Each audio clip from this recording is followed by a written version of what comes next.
Junior associate और associate ऐसा क्या करते हैं कि उनको कम पेट्रोल अलाउंस मिलता है 20 लीटर और चीफ एसोसिएट को 43 लीटर मिलता है। ऐसा चीफ एसोसिएट स्पेशल क्या कर रहा है? तो इंटरेस्टिंग पार्ट क्या है कि अभी अप्रेंटिस भी आ रहे हैं ग्रेजुएट, क्लर्क भी आ रहे हैं ग्रेजुएट और पीओ भी आ रहे हैं ग्रेजुएट। ठीक है। जय हिंद दोस्तों, कैसे हो आप सब। मैं अंजनी कुमार, एक serviceman banker. Hope you all are fine and doing well. अभी जो सवाल ले रहा हूँ वो जो पासिंग पावर जो है जूनियर एसोसिएट, फिर associate, senior associate, special associate and chief associate का पहले से जो पासिंग पावर था कैश एंड ट्रांसफ़र का, और न्यू जो passing power 12th bipartite settlement के बाद हुआ है रिवाइज्ड, वो डिफरेंस देखेंगे। अभी यहाँ कैश जो ट्रांजैक्शन जूनियर एसोसिएट टू 15,000 कर सकता था वो इंक्रीज़ होकर 25,000 हो गया। हमारे ब्रांच में एक एसोसिएट को कभी कभी कैश में बैठना पड़ता है एंड वो काउंटर है अप टू 50,000 तक पेमेंट के लिए। ठीक है। छोटे ब्रांचों में एक ही काउंटर होता है, बड़े ब्रांचों में 2 काउंटर जनरली देखा जाता है। तो 50,000 तक पेमेंट के लिए था, तो एसोसिएट जब बैठती थी तो क्यू बनता था। अब वो क्यू नहीं बन रहा है कुछ दिनों से। ठीक है।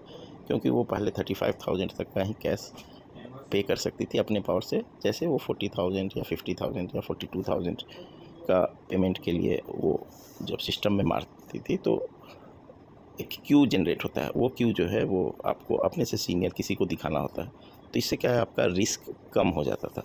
ठीक है। तो उस केस में एसोसिएट को 35,000 का रिस्क था, अब वो रिस्क बढ़ के 70,000 तक का हो गया है। ठीक है।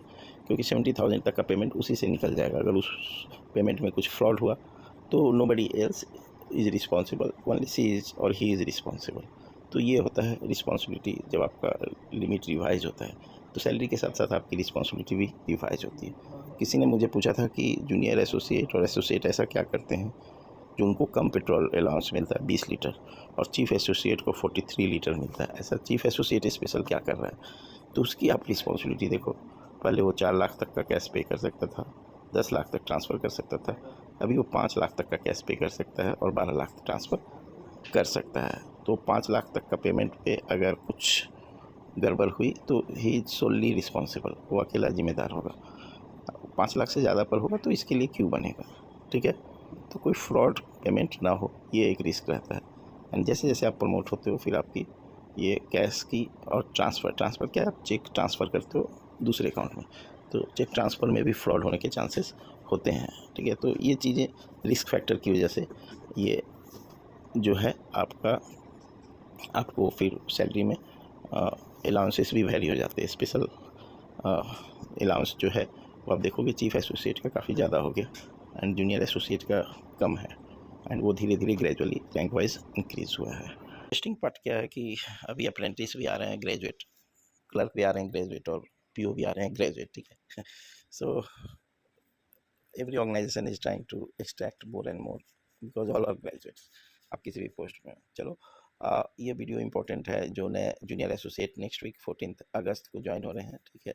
सो उनके लिए, प्लस अगर आप IBPS बैंक में भी है तो वहाँ भी आपको एक समझ में आएगा कि प्रमोट होने पर within cadre, not as officer PO but within cadre होने पे क्या रिस्पॉन्सिबिलिटीज़ कहाँ चेंज होती हैं, क्या फ़र्क पड़ता है। तो ये देखिए, ये मैं बता रहा हूँ SBI के केस में। अच्छा, कैपेबिलिटी लेवल क्या होता है वो भी समझ लीजिए। जब आप ज्वाइन होते हैं जूनियर एसोसिएट तो कैपेबिलिटी 0 होती है आपकी। ठीक है। 0 कैपेबिलिटी मीन्स आप बहुत सारा काम नहीं कर पाओगे, बहुत लिमिटेड आप काम कर सकते हो। एंड प्रोबेशन पीरियड में तो 0 होती है। प्रोबेशन खत्म होने के बाद जूनियर एसोसिएट का 1 हो जाता है, एसोसिएट का 2, फिर senior associate 3, special associate 4 and chief associate का 5।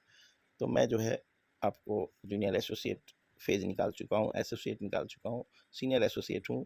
बट प्रैक्टिकली आप पूछोगे तो मैं कैपेबिलिटी 5 पे सबसे ज़्यादा काम किया हूँ। ठीक है। क्योंकि स्टाफ शॉर्टेज होता है तो फिर आपको कैपेबिलिटी 5 पे काम दिया जाता है एज ए कैश ऑफिसर। तो 1 महीने मैंने जूनियर एसोसिएट के रूप में काम किया था। 1 महीने बाद ही मुझे सीधे capability 5 as a cash officer छोटे ब्रांच में बना दिया गया था। फिर जब मैं लोकल हेड ऑफिस में था वहाँ लगभग 18 महीने एज ए एसोसिएट काम किया। फिर ब्रांच में लगभग 1 साल एज ए सीनियर एसोसिएट काम किया और पिछले 4-5 महीने से वापस कैपेबिलिटी 5 पे काम कर रहा हूँ। तो 4 पे मैंने काम नहीं किया है, बाकी सभी पोजीशन मैंने देख लिया है। तो जब मैं एज एसोसिएट या सीनियर एसोसिएट LHO में काम करता था या अपने ब्रांच में, तो काफ़ी कम रिस्पॉन्सिबिलिटी और बहुत सारे ऐसे काम थे जो कि मेरे पास नहीं आते थे। मेरी पावर लो थी, कैपेबिलिटी लो थी, एंड इस वजह से वो काम मुझे नहीं दिया जाता था। वही होगा आपके साथ भी। अच्छा, एक चीज़ और ध्यान रखिएगा आप as a junior associate join करते हो, आपको पता नहीं चलता। आपकी कैपेबिलिटी बढ़ाई जा सकती है, ठीक है। ब्रांच मैनेजर के पास पावर है कि वो आपको कुछ काम देने के लिए, क्योंकि आप 1 पावर पे ज़्यादा काम कर नहीं पाओगे, तो आपकी पावर वो बढ़ाकर 2 कर दे, 3 कर दे। तो वैसे केस में एक ऑफिस ऑर्डर आता है, वहाँ पे आप, एंड अगर ये एवरी डे किया जा रहा है तो आपको उसके लिए अलाउंस मिलना चाहिए। तो ये चीज़ें कोई बताएगा नहीं, बट मैं आपको बता रहा हूँ। ऑफिस ऑर्डर में अगर आप एंट्री कराओगे, जैसे मैं 5 पावर पे काम करता हूँ, मैंने ऑफिस ऑर्डर में लिखवाया कि I am working as cash officer, और मैं इसका सेपरेट मुझे एडिशनल अलाउंस मिलता है।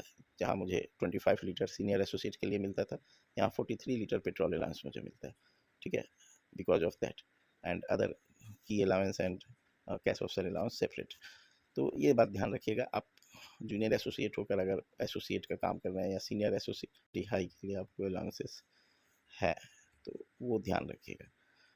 Hope you will appreciate this information. Thank you for giving your precious time. God bless you all.